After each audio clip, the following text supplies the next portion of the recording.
All right. Welcome to a truly after hours episode of TezTalks Radio.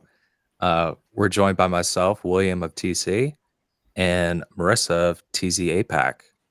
Hi, Also hi, hi. joining How are us, you? good.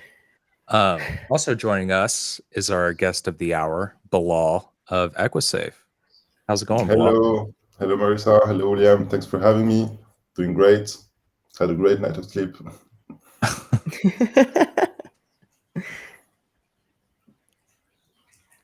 Yeah, so there's been quite a few updates within the Tezos ecosystem. So I guess before we go ahead and dive into everything, maybe we can spend some time talking about that.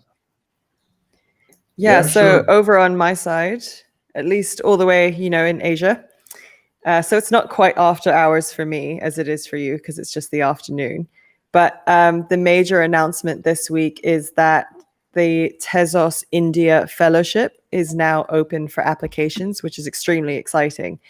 So it was launched by Tezos India and it's in partnership with DevFolio. And the fellowship is essentially this 8-week program where up to 30 developers will get the opportunity to build directly on the Tezos network. They'll get access to the global ecosystem. And then they also get a sweetened deal of a $2,000 stipend to support them throughout. So the point of the program is to nurture the software developer talent market in India, which is an enormous pool. And this is part of Tezos India's broader activities where they run a lot of educational webinars and workshops, hackathons.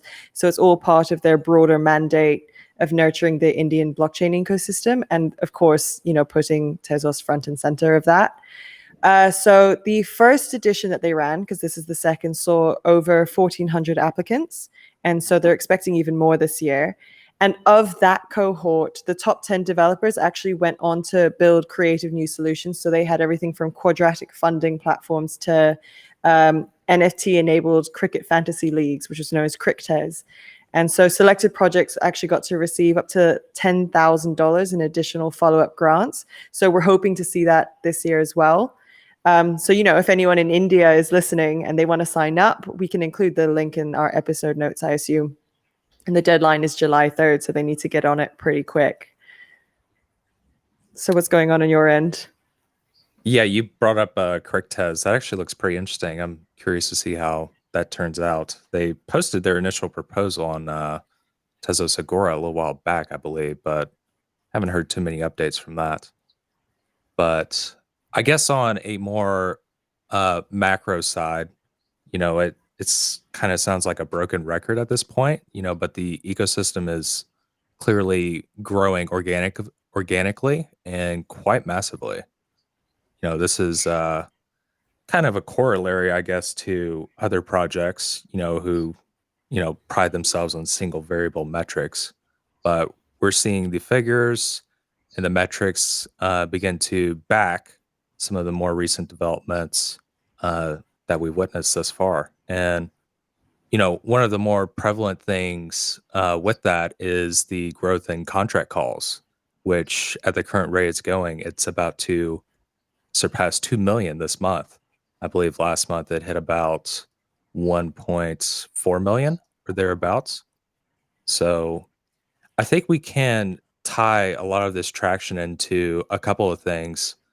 And one of those being, the clear growth we've seen from NFTs. And it's pretty exciting that the most popular platform, on Tezos and actually within the entire NFT space was a complete grassroots platform.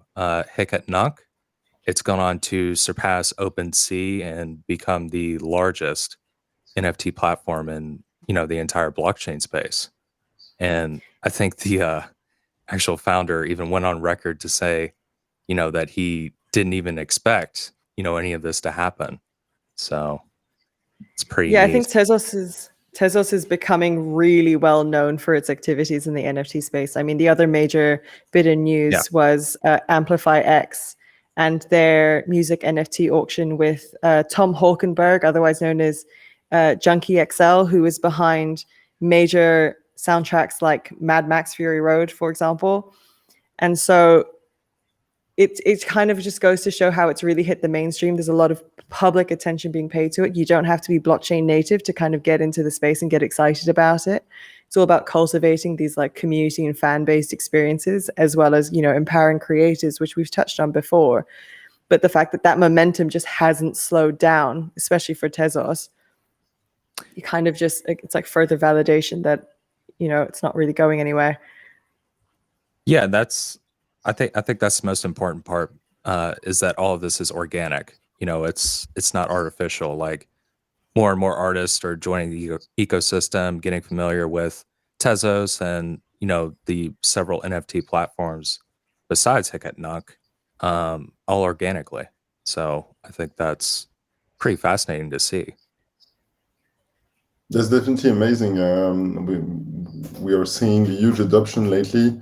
I was telling you just before the beginning of the podcast, but yeah, all use cases like cross industry, there is huge adoption, and Tezos has really good metrics and hasn't been affected by basically what was happening. In the contrary, and huge respect to the guys from Hackathon who did some really great job.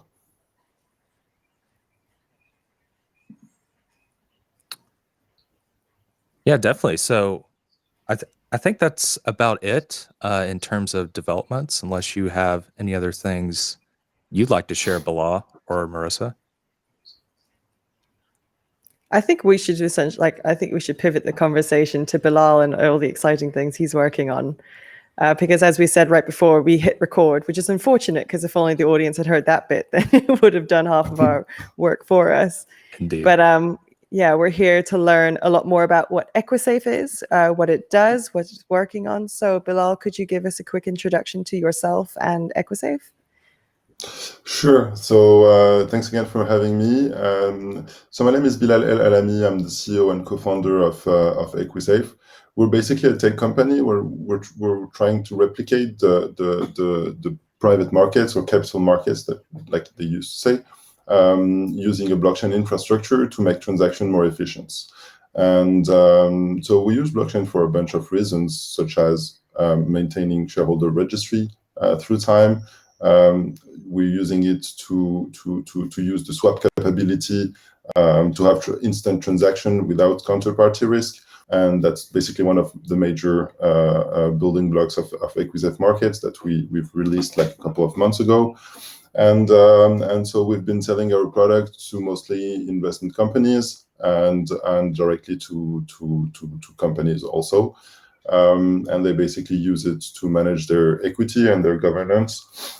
And lately we proposed this new product, which is Equisafe Market, which is a pure B2C product, where we wanted to offer this vision of liquidity, or at least providing the means to create liquidity for their assets, creating this basically peer-to-peer marketplace that runs on Tezos and that is regulated to run on Tezos. And that's also one of our competitive advantage, is that we went for the regulation because we knew that the game was going to be played there, and now we are, at my knowledge, basically for that kind of secondary market that we've built, probably the only one in the world that has a secondary market that is up and running, fully on chain, and that is regulated to do so. So actually, I prepared a short demo for you guys if you want to see what it looks like. So I've been in this podcast a couple of times, and I had the chance to show the platform many times. Do you guys see my screen? Yep. Cool. So I've just switched on the platform here. We're on formation.equisafe.io, which is the demo platform. But if you want to go on the real one and just make your account, just go on app.equisafe.io. And you'll be able to connect, register, and create either a personal or a company account, or that's basically my account on the production. But basically, anyone can create a personal account or a company account, and we support 3 languages: French, English, and Dutch. But let's go on the demo account so that I can run on the demo blockchain, so that I don't pay any gas fee. But you see that we're connected to the Tezos blockchain, and this is basically my public key. So here I'm just on the profile account. I can see that my KYC, so my identity, has been verified, and I'm authorized to basically navigate through the platform. And when I'm a personal account, I can access my wallet, well, my portfolio, where I have my security tokens listed here. With the amount I've invested, I can access some specific KPI for this investment. And here, for example, I saw that I own 50 tokens of Swile shares. But basically, what I want to show you today is 2 things. One of them is that how we improve the user experience so that people think they are manipulating euros, but actually they're not manipulating euros. So our first license that we got is a payment processing system, and this basically allowed us to accept fiat currency. And when people deposit fiat currency, when people deposit fiat currency, actually we created a settlement token, but for them it appears to be euro. It appears to be accounted as euros. And so basically here I'm with the account of Annalise. I have some money here, I have some shares here, and I'm going to go on the secondary market. And on the secondary market, I have 3 features. I can see all the companies that are listed. Well, it's pulling some data from the blockchain, so sometimes it takes a little bit of it takes a few seconds. Come on, yeah. So I have. Sorry, go ahead, Marissa. Oh, and I was just going to say that while that loads, but obviously it's loaded now, I was just going to ask, with Equisafe Markets, and if it's a B2C marketplace, what sort of assets are you seeing being traded? So right now on the production side, well, on the real platform that is live, we basically have 1 asset that is listed. It's a private company that is managing, how do we call that?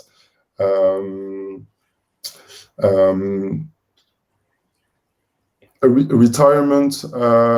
It's a retirement plant or like a pension facility. Yeah, it's like a pension for old people. When for people to take care, for medical personnel to take care of them at the end of their life. And so they have a very specific model where basically they don't own the facility. They rent a luxurious hostel in North Africa near the sea, and they take care and they hire the personal assistants there, and they're accompanying the old people in this luxurious hotel in North Africa. And basically it makes it like twice cheaper than a regular pension or retirement facility in France. And the service is just way better because they're in a luxurious hotel. They have 1 personal assistant for 1 person, where in France you have maybe 1 personal assistant for 10 person. And so the advisory and the medical care is way better. So that's the first company that was listed. I have to admit that we've been very busy with the tokenization and the fundraising part of the platform more than the secondary market. So we couldn't take care much of the secondary market for the past 2 months. But we have a couple of other companies that are in the process of being listed. One of them is an esport.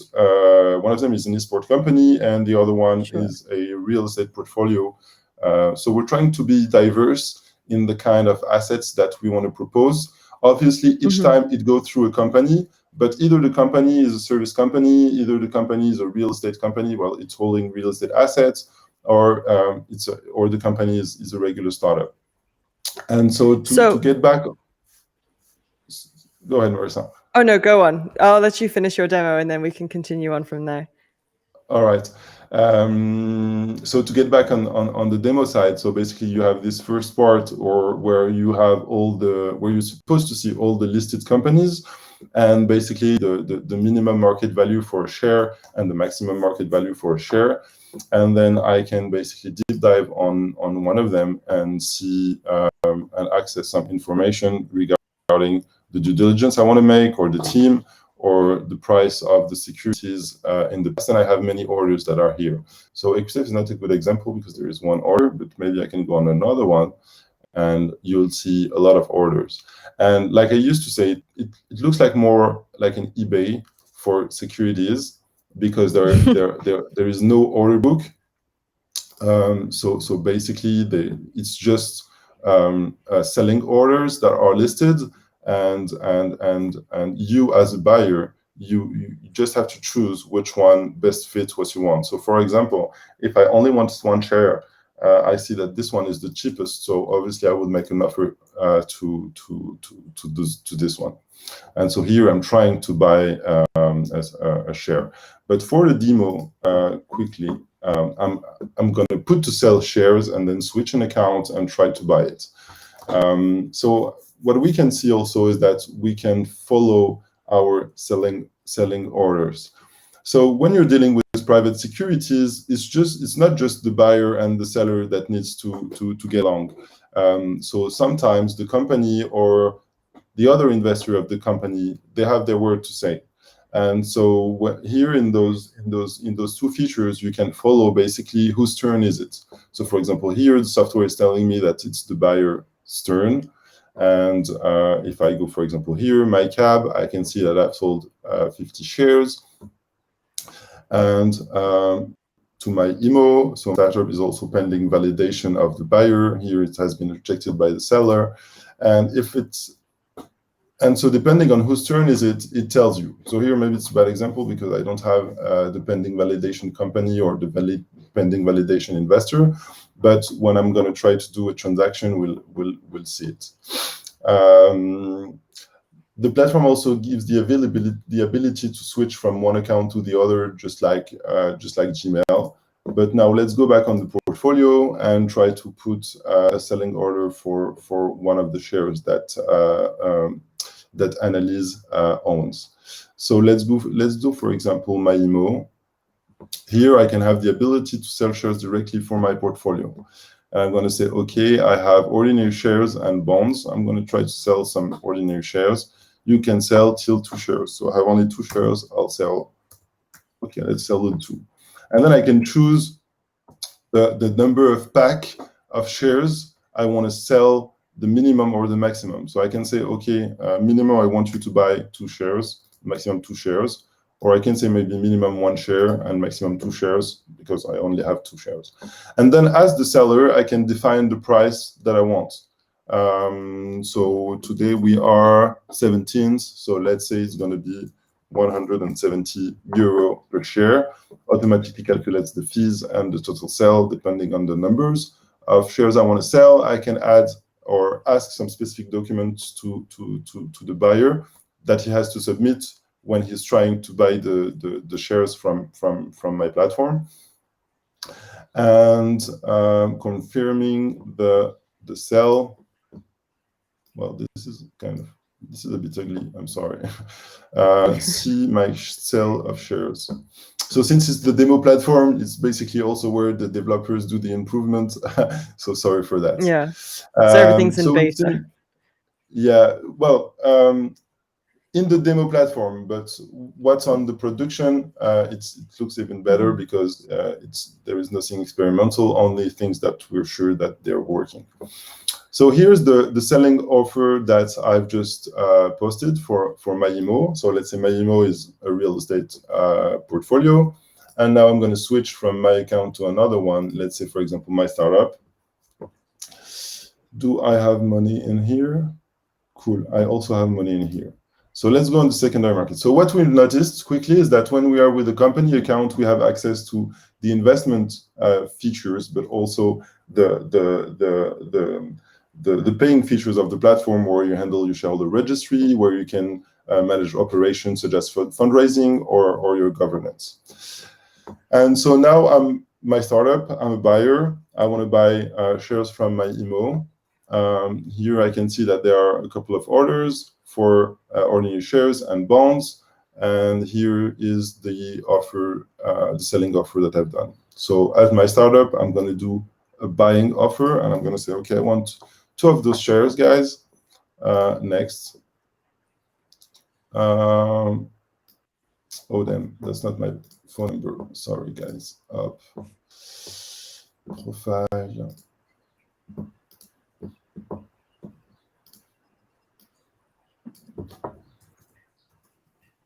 Okay.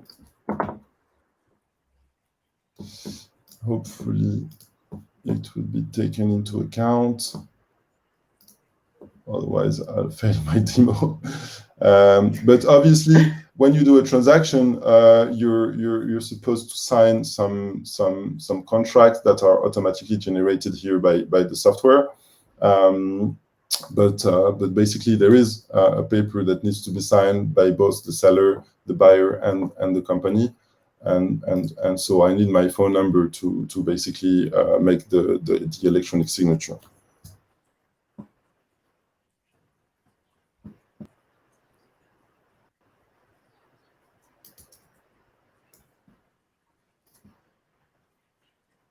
Yeah, so that's my phone number, signature, and so basically, what's the process? The process is that the seller is going to create a selling order where he's going to choose the number of securities he wants to share, the number of shares he wants to sell, and the price at which he wants to sell them. Then there is a buyer that can match this offer.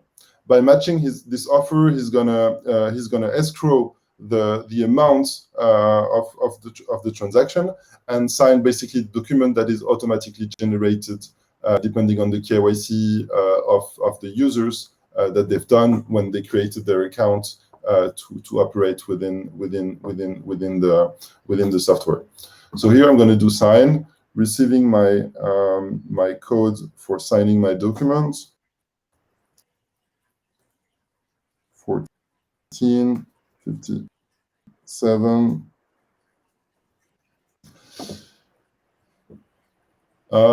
So here it's written analyze twice because as a company, so you see that analyze is linked to this company, and since a company doesn't have a phone number, you always have to link a physical person to companies. So here it's going to be the same, but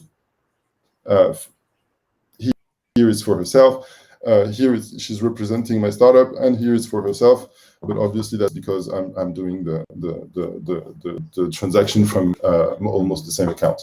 So here I have the notifications here saying that 340 euros have been put into the escrow account, and I can follow my purchase offer that is pending validation of the seller.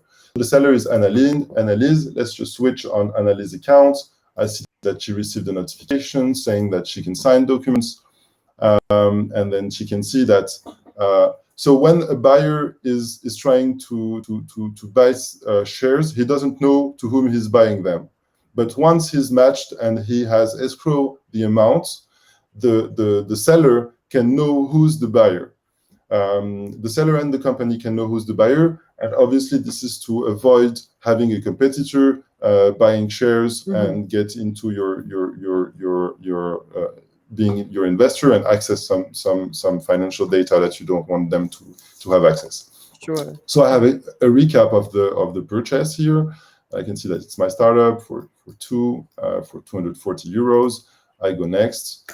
I'm going to confirm that I'm going to sign document, and then the document that Annalise has signed, so my startup has signed, it's also now my turn to sign them. So again, since I'm controlling the account, also getting the you sign 12, 15, 22. Pending approval. Okay, the signature has been detected, and so my transaction contract has been signed also by Annalise. But right now the transaction is not over. because is that since those are private shares, I can program some, as a company, I can program some restrictions that are linked to either my shareholder registry or a securities law. And so here what I've parametered, so it's my IMO.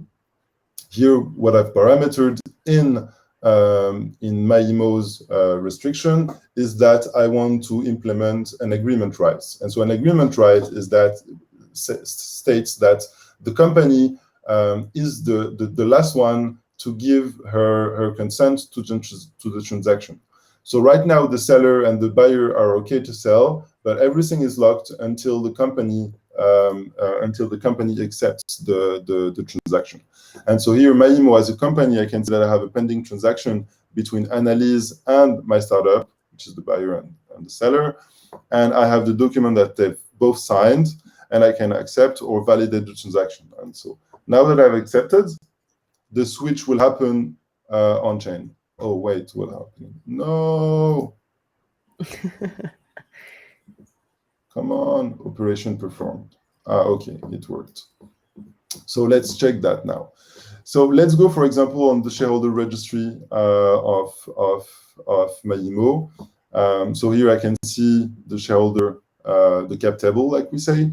And if I go on operation, I can see the history of transaction that happens within the shares of this company. And hopefully I'm supposed to see that Annalise has sold ordinary shares to my startup, that the transaction is finished, and that selling price was 170 euro per shares, and 2 shares have been sold. If I go back to Annalise, I should be notified that the transaction happened. And I should not have anymore my my IMO, my assets. Okay, so you see here, I only have bonds, and I don't have shares anymore because I owned only 2 shares that I've sold. And so now, if I go to my startup, my startup should have my IMO shares, and then she invested 2,000 euro, and she probably owned shares before, and so you see that she has 30 shares now. And my startup was the buyer. So if I go on wallet, I should see that funds has been transferred to the escrow, and then they've been sent to Annalise. Let's see if Annalise received the amount. Hopefully.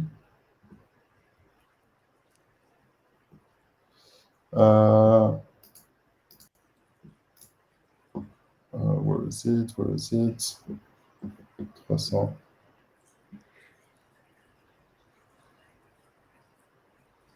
So I mean, Well, overall, something's wrong. Well, something's wrong here. Demo effect.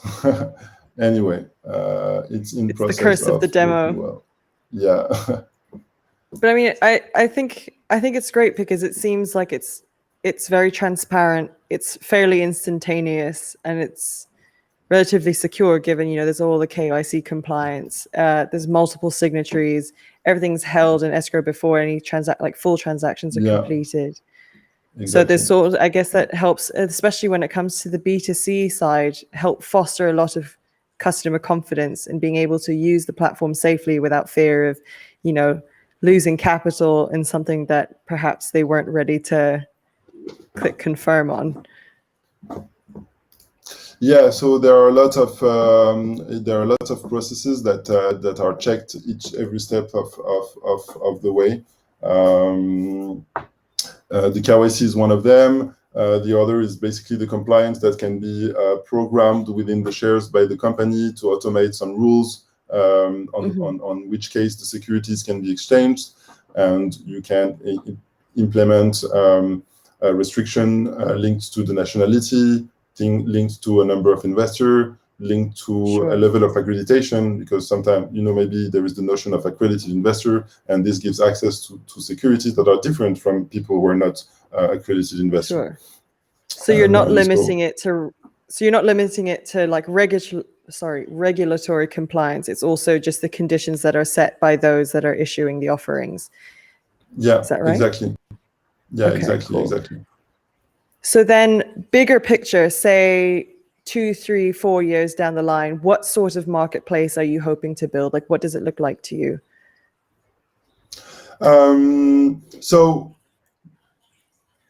the ambition is to have a very diverse marketplace, because what I don't like about obviously what the media says about crypto is that, hey, it's very volatile, it's very risky, you should not invest. But nobody says basically that, how can I put it? It's like someone would say, hey, this is too complex. This book is too complex for you. Don't read it. Nobody says that.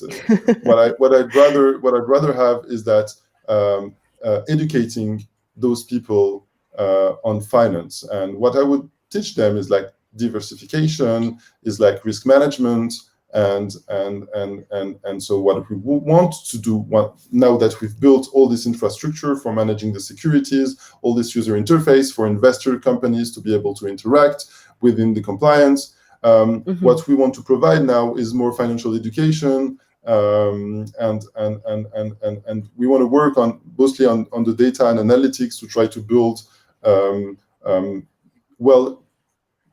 nice dashboards where you can read information in real time, with very precise data, and that you can read performance indicators on your portfolio, such as maybe the diversification, or any other KPI, which the investor today mostly don't have or have to recalculate that by themselves. Yeah. And it's not an aggregated information. It's like siloed from the bank, from the shareholder registry held by the lawyer, except from you have to take into account the dividends and all the cash flows that went through the company, and so now we are in the phase where we're trying to connect more financial information, so that the user can take decisions with the right information. Right. So it's basically, I think what's helping foster a lot of confidence is the fact that it is regulation compliant. So no one feels as though they're dabbling in like the wild west of the crypto market, which is sort of the reputation that it holds, and actually working on a platform that's supposed to mitigate that sense and feeling of risk by offering a lot of very transparent information, as you say, in one place, as opposed to having to hunt for it in different fields. Exactly. And so where I want to go is a very ambitious vision where we are this kind of Amazon for securities, where you can find a bunch of everything that is unlisted, from private equity to real estate. And lately we've been exploring the art market, but not in the form of an NFT, but rather in the form of fungible tokens, where we basically NFTs the physical assets, and then we link fungible tokens to this NFT so that we can fractionalize the ownership of this physical asset. And so you can broaden participation.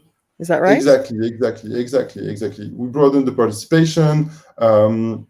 We have a fair value because it's like a free market. Everybody can buy and sell those fractions, and it will also give a lot of accessibility to anyone to own art, because obviously those magnificent fine art oil painting, they're extremely expensive. There are maybe 5 families in France or any other country who can buy them, and it's which also makes it very hard for the asset owner to sell them. And the idea is to try to introduce that, and we've done that with a union called Pour que Marseille Vive, which is basically an art residency in the south of France in a castle, where they are doing some kind of do you know the series Formula One on Netflix, where basically you follow each of the Formula One driver? So they want to do something similar. For 1 year, they're going to follow the artists that are in this residence, and make it a TV show. So it sounds super That's cool. fascinating. Yeah. And for the opening, we've tokenized, but in the form of fungible token, this physical asset. I think that's going to be a very interesting space in terms of fractionalized ownership over art, just because I think there's going to be two schools of thought. Those that are extremely for it on the basis of broad participation and it becoming less of an exclusive, high society thing. And then those that are potentially far more traditionalist and think it should maintain its exclusivity. And that's where its value truly lies. So I think that's something that's yet to be seen.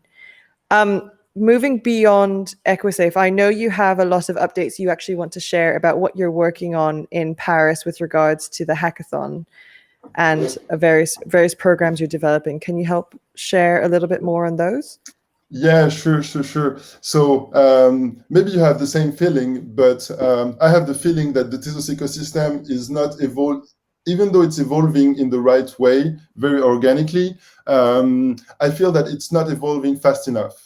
And my lecture of why it's not evolving fast enough is that the biggest friction that I see in the Tezos ecosystem is related to the developers. And you've mentioned it with what Tezos India is trying to do, educate and ease education and learning within the Tezos ecosystem. But I wanted to try another angle, because today we have like 2-3 programming language on Tezos that are extremely complex, that are entirely new in terms of data architecture or data structure of the coding language. It's very different from what most of the developers have been used to use. And so instead of trying to teach more developers to those programming language, such as Lego, SmartPy, or Michelson, those programming language that we find on the Tezos ecosystem, I wanted to create a compiler that basically compile pure Python code, regular Python code, and Python is the biggest community, or in the top 3 of the biggest community. 80% of the developers, they know how to develop in Python, and we wanted to create this compiler so that any Python developer can write Tezos smart contracts. And so instead of teaching people, instead of taking them by the hands and taking them with me, I'm just going to them and say, okay, it's Python that you know how to code. I've made in sort that you can code Tezos smart contracts in Python. So sure. So we introduced that so that any developers and so that you don't have this initial friction of trying to do blockchain and having to learn a new programming language. Right. And so So I was just going to add that was traditionally like the biggest developer barrier to entry for Tezos was exactly. That the contracting language was just too difficult and it wasn't as accessible and as well known as something like Python. So you've essentially created a hybrid that basically demolishes that obstacle, that hurdle. Exactly. Like I enjoy to say lately, I believe and I really think that we've taken Tezos from one of the most complicated blockchain to one of the simplest, because any data scientist, any data analyst, will any artificial intelligence engineer will be able, just like that, to start developing contracts. Smart contract on Tezos. And I've seen that lately you have other blockchains that are trying to do the same thing, but we are definitely in advance. And I want to leverage this advance by organizing the next stage of this vision, a hackathon. Because now that I've created kind of the tools to empower people to develop very quickly, I want to create this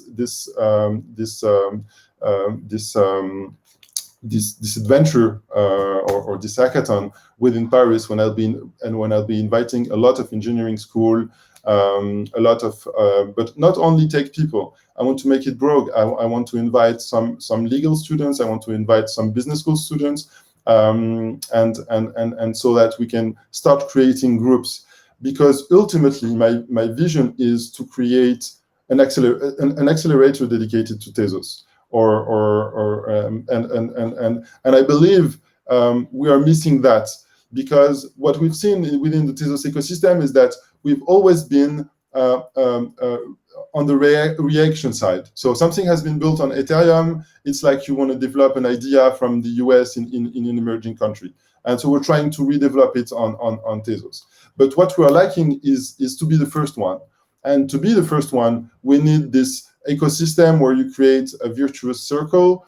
And obviously it has been difficult with COVID, and maybe some people were trying to do it. But now that COVID is in the end, I want to tackle that straight away to recreate inertia, momentum within the Tezos ecosystem. And so we are currently raising 500K so that at the end of the hackathon, we select 5 projects and we give them 100K each.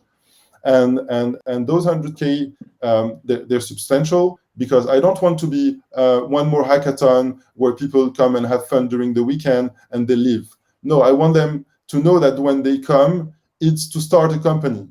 And so there'll be a committee, and some people from the Tezos community will be on this committee and choose the companies. But I want them to start a company straight at the end of the hackathon. And this hackathon is just the first step of this Tezos Accelerator that I want to create, and I want to have and I want to do a very interesting business model in this accelerator, because usually the accelerator, they take equity and they basically advise you and present you some people, and so for me, since for this hackathon and for this studio that we want to create, we want to attract kind of experienced people that are not related to blockchain, but they want to experiment with blockchain. I don't want to teach them those regular things that they can find mostly everywhere else. What I want to do is to provide my technical expertise, because I have a technical expertise that very few people have. Obviously, that is related to Tezos, and I want to implement this dev for equity business model, where we provide technical expertise in exchange of the equity, and not just regular advisory on how to hire people or how to manage, right, or how to where to go to fundraise. I mean, if an investor wants to fundraise, he'll do everything by himself. He'll look for solutions. Helping him is just 1% of the job. So it's not the real value. The real value is in the technical expertise. And so that's my ambition for the end of the year. So the hackathon is essentially the seed that's going to get planted in order to essentially birth this accelerator. I like what you said about how you want to bring together not just programmers, but people from different technical backgrounds. So law, programming, business management, and then kind of pooling their skills together to create robust business ideas. Because exactly, otherwise you're just dealing with programming for programming's sake, and the longevity of the hackathon and the solutions that are offered won't survive, just because there is no utility beyond the immediate challenge of trying to win yourself 100,000, which is a very generous seed amount. Exactly. And so then long run, and then combining that with your own personal expertise and your own team's expertise, I can see that actually cultivating into a more almost like a Tezos educational framework, or like an academic ecosystem that just produces good ideas on the other side, as opposed to diplomas and degrees. Yeah, exactly. And I want to see idea flows, and I want to see people developing on the Tezos ecosystem, because it just makes me crazy to have like only 10 or 12 teams worldwide that are developing applicative tools, and most of the other ones are core developer of the Tezos ecosystem. And I think we have really diamond and gold between our hands, technically speaking, in terms of community. The community of the Tezos ecosystem is the main choice why it's not just it's I fought to be part of, because the community is just amazing. People, they do what they say, and they say what they do, and we keep building. But we are too much. I feel that we're too much in this microcosm still, of very elitist people, and I want to just destroy that world. Sure. And I want everyone to be experimenting. I want competition. I want to finance competition, and I think that's the way we need to go. No, I agree. I think the way forward is to make it a lot less exclusive and more inclusive, in terms of just encouraging participation on any level, whether like big or small. You don't have to be a major developer and know what your final product is. You can start from scratch. You can start from the bottom with the seed of an idea. I think that's really cool. Will, So check out PyMitch to get ready for this hackathon. There are discussion. There are even let me tease you a little bit. So I'm discussing with Tezos Israel and Alon Goren from Draper Goren Home to basically make this hackathon international and try to build teams. Either having teams come to Paris. Tezos Israel proposed that, or either having several teams with maybe two steps of selections and having them pitch internationally. That would be fun, and people would be able to meet. So yeah, check out PyMitch. You can find the links on Tezos Agora, on my Twitter account. Yeah, everywhere. And we'll make sure that we add it as well. Get ready for this hackathon end of the year. And I've been lately experimenting this model, Dev for Equity, with a small company, which is an NFT pet game that I found very funny, which is midway between Tamagotchi and Mario Party. So basically, what is it? We tried to build a collaborative, fun NFT based game. Where you have basically 3 stages. Everybody buys a puppy in the beginning, so everybody has a baby pet, and the first phase is basically nurturing it. So it's like Tamagotchi. You have to feed him, take him to the vet, buy him some accessories, and once you've done that, you get to the second stage, which is career path. And so, if for example you have a dog. You can have a beauty dog or how can I say a speed dog or whatever. There are many career paths, and one career path is a lot of mini games like in Mario Party. And so basically, maybe one of the mini games we want to do something crazy. So one of the mini games could be competing to try to pick as much pet sheets as you can, etc., etc. And we want to try to make it very funny, very collaborative, because most of the game they're not very collaborative lately. And obviously building some DeFi mechanisms within the game, but nothing new. But what I've seen is that a lot of people have ideas, very few people execute them, and the team that is building this game. I'll definitely believe in them, and I'll send them to you so that you can do a test talk with them. You'll see their for sure. Nice. I like that the possibilities are endless. Like, Will, wouldn't you play that kind of game where you get to nurture a puppy online? I don't know if possibly, yeah. I think I would. I would. We want to make it very funny. It's like, I want to touch people who were playing Angry Birds. You know, it's a lot of mini games, very addictive games. But I want to push it a little bit higher and make it collaborative, so that people can compete with their dog and collect the most beautiful and the most experimented dog. And obviously the last part is breeding. But we tried, and this is interesting. And we tried to be innovative and to make it complex. And so basically, we're introducing augmented reality, and it's like Pokemon Go, and and you have to meet, and basically, you know, like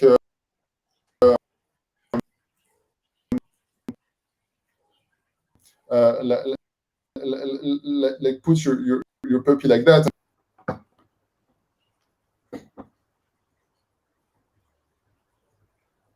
So I'm looking forward for this game, and I think the first NFT cards will be sold during end of September or October. So hopefully you know more of this project very soon. That's awesome. It's like the pooling of all of the emerging technologies of the last, say, 5 to 10 years sort of coming to fruition and just connecting all the dots. And obviously making it as easy as possible, because what we're trying to do, it's not that we want to make a game. Obviously, yeah, it could be fun to make a game, but what we're trying to do is that we've seen that people, they learn faster when it's gamified. And what I want to do in the end is actually introducing the crowd to blockchain, to NFTs, and to DeFi, and try to make it very simple within a pet game. And we've done a huge analysis on the pet industry. It's like all the numbers are in green and are growing. People are buying more and more dogs and cats. People are getting more interested into animals. You have this dimension of animal caring that is raising also, and so there is a huge momentum on that, and I really hope to touch as many people as possible with this game. So the appetite is there, and then you're using that as an opportunity to build education at the same time, which I think is fundamentally what this entire exercise is all about. The more people understand it and are less intimidated by it and get more comfortable with using it, the faster all of this progresses, whether it's on Tezos or any other blockchain. It's just blockchain in general by that point. I mean, listen, Bilal, this has been a fascinating discussion. I've personally learned a lot. I'm sure Will has too. I'm sorry that I sort of hijacked the conversation in terms of the line of questioning. But yeah, this is very, very cool stuff. So thank you so much for, sharing your ideas, your visions for the future, as well as what you're already building. Thank you. And I'm looking forward to tell you even more in a couple of months. Awesome. Will, any last words before we peace out and sign off? No, I mean, Bilal talked about a lot of stuff. Equisafe Markets, PyMetch, and this NFT game. Pretty exciting stuff, and definitely looking forward to see what comes of it. And check out what's happening with Smartling, which is an ICO, which is a project on Tezos I've been advising for the past couple of months. They're trying to build an escrow as a service marketplace. I honestly find the positioning extremely pertinent and right. He had the right idea of building something that is super modular and can address different use cases in terms of transaction between people that are not related to securities, and the roadmap is very ambitious, and they're building stuff that is lacking on Tezos, and so yeah, keep an eye on this project. Right. So cheeky little plug for SmartLink there. Thanks again for sharing. And thank you very much. I guess we'll see everyone in the next couple of weeks when we launch our next episode. Hopefully.